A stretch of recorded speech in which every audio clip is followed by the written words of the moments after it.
ask. I had planned Sarah's situation for me to be interrogated by cops.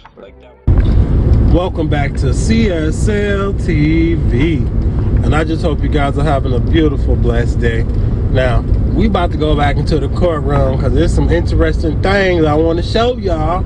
But before I get into that, subscribe to the channel. The best thing about subscribing to the channel is you'll be helping me out by doing a good deed, and it costs you nothing because it's free. Like and comment down below what caught your interest and make you want to watch CSL TV. I appreciate the feedback because it helps me bring you guys this content in many different ways instead of the regular degular, as well as share them on your social media platform and let folks know what we do over here at CSL TV.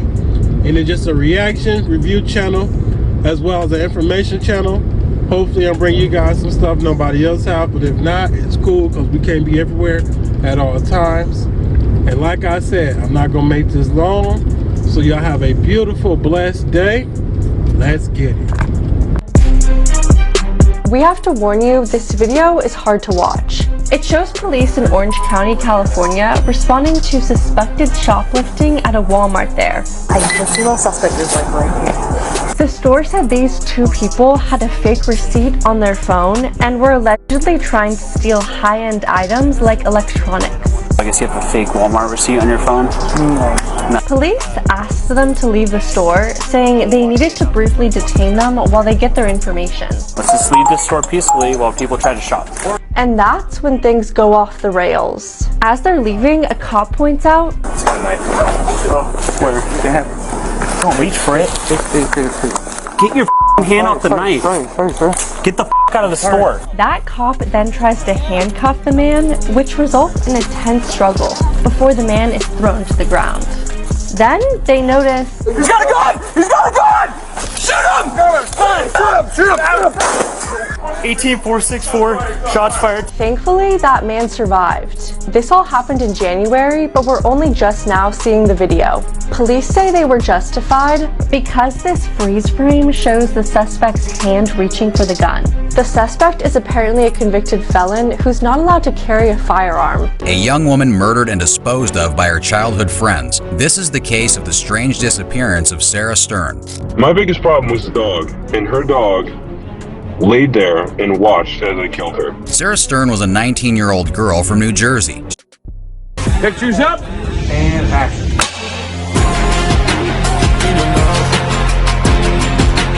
She was an average young woman with few friends, two of which were her close friends from childhood, Liam McAtasney and Preston Taylor. These were the two people who would throw her lifeless corpse off a bridge. In early December 2016, Sarah was reported missing after she had suddenly and abruptly gone silent while chatting with her father, who was out of town. Her car was found abandoned on the bridge, with the keys still in the ignition.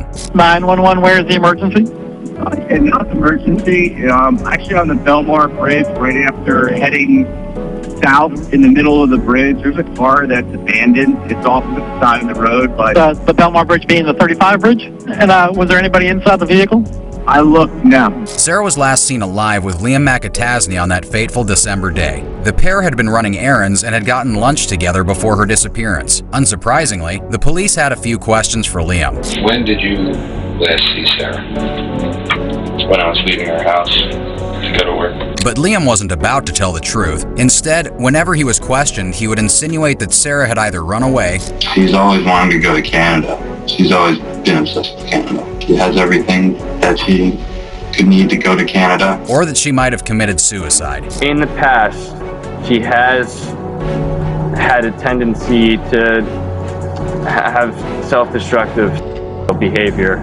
Of course, we know exactly how Sarah Stern died, and that's all thanks to a full confession given by Liam himself. A friend of Liam's named Anthony Curry had begun to grow suspicious of him and went to speak to police about it. So they came up with a plan to secretly film Liam confessing. Now all Anthony had to do was ask. I had planned Sarah's situation for me to be interrogated by cops. Like, that was whole part of my plan, to make me look not guilty. What did you end up throwing on the plane? You didn't hear about it? It was all over the news. Right, but I didn't know if you went through it. Yeah. I picked her up and had her just like dangling off the ground, and she just pissed herself and because you lose control of your said body. my name, and then that was it. And it took me a half an hour to kill her.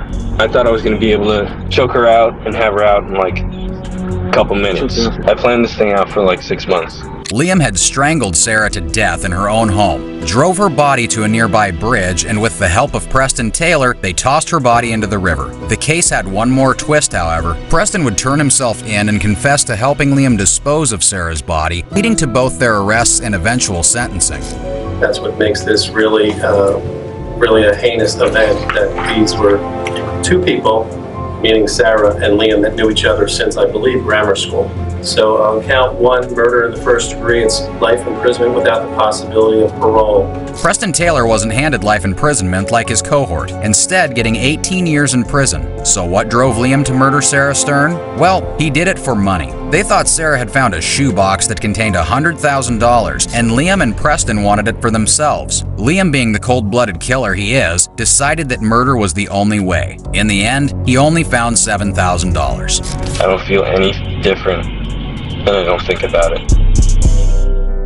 I just have to tell you, you're gorgeous. Thank you, Mr. Lewis. The following program shows the proceedings and hearings from courtrooms around the country. Not all outcomes are known or final. All parties are presumed innocent until proven guilty in a court of law. Due to the intensity of some of these scenes, viewer discretion is advised. Mr. O'Rourke is a sentenced inmate. He is sentenced to state prison. He was released in error. All right, Mr. Lewis, flattery will get you everywhere, but maybe not here.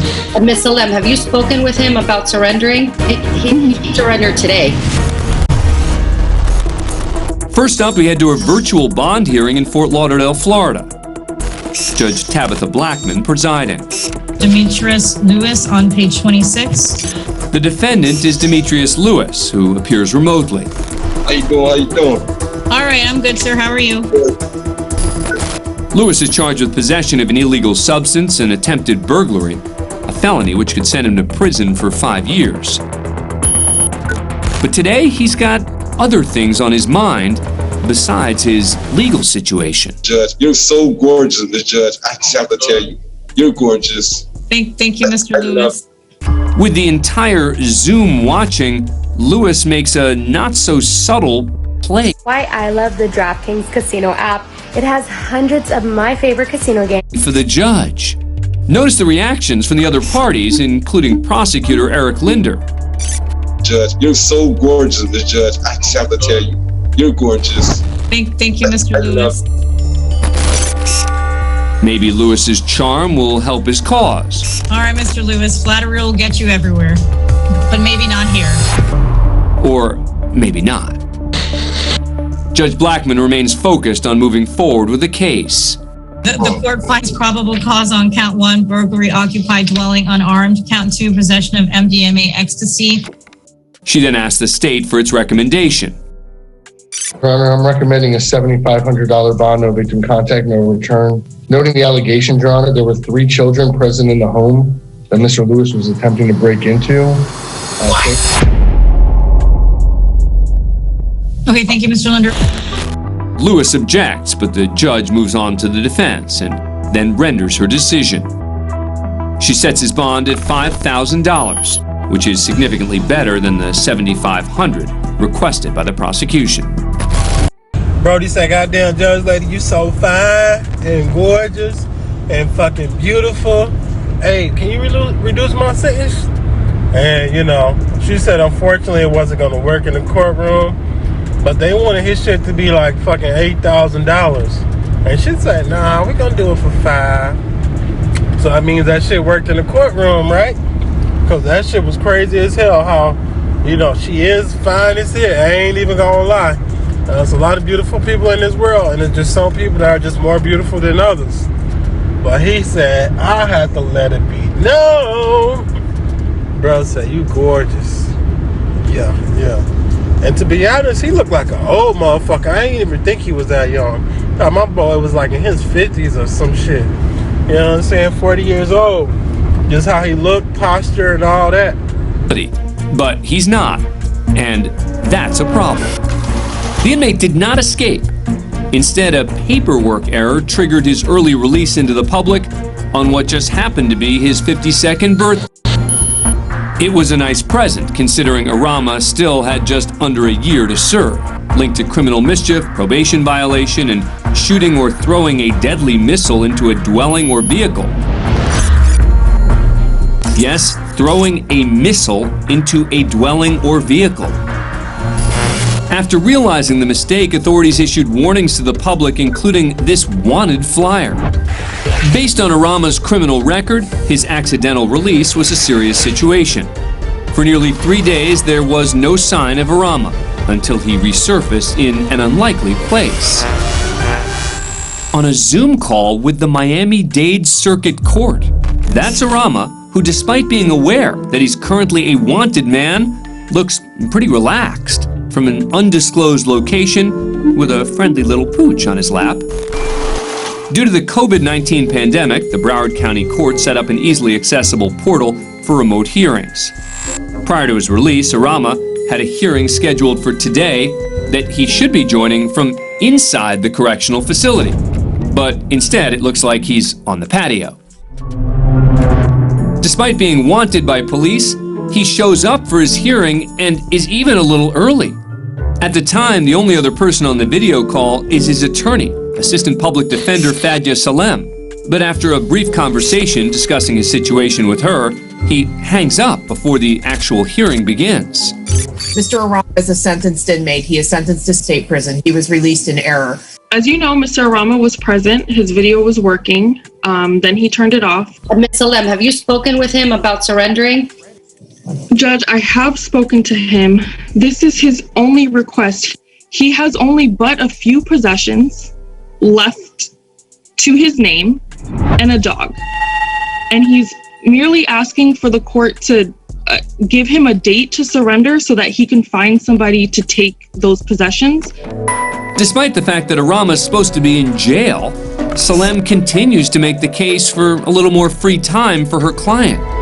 Your Honor, he's not a flight risk, answers the authorities' calls, appears in court on Zoom, is not at risk for a flight. We're merely asking for a day so that he can get his possessions to somebody to take care of.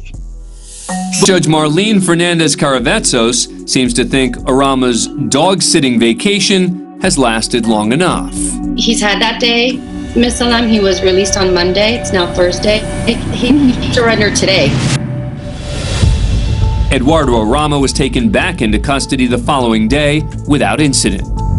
The Miami-Dade Department of Corrections issued a statement saying, quote, "Our review of the circumstances surrounding this inmate release is ongoing to include a full internal investigation." Oh man, let's get into this weird motherfucker right here. This weird motherfucker look like he like, I smoke methamphetamine. Yeah, I smoke methamphetamine. Yeah. What you say? It looked like one of them type of motherfuckers, but I don't know.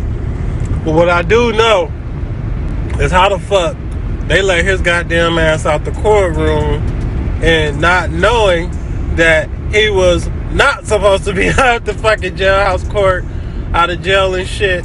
You know what I'm saying? It's like, how the hell y'all fucking take somebody out of jail that's supposed to be in jail, but y'all mistakenly let him out of jail?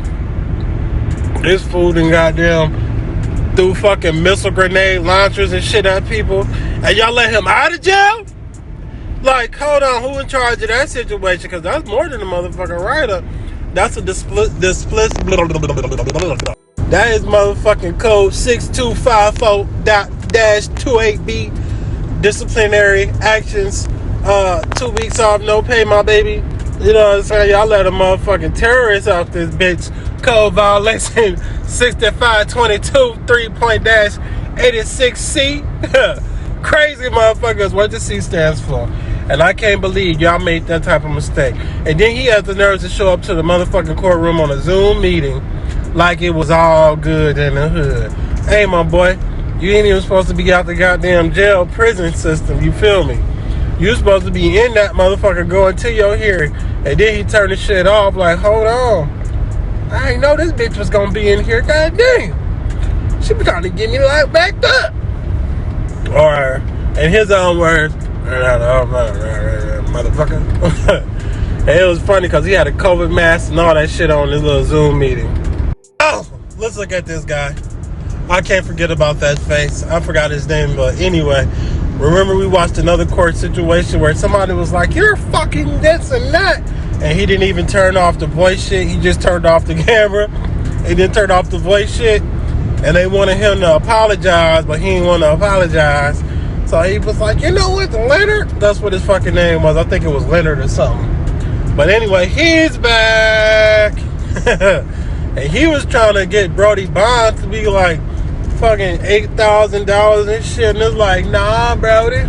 The judge said $5. But yeah, you know, this guy back, he always be trying to stroke a motherfucker for real.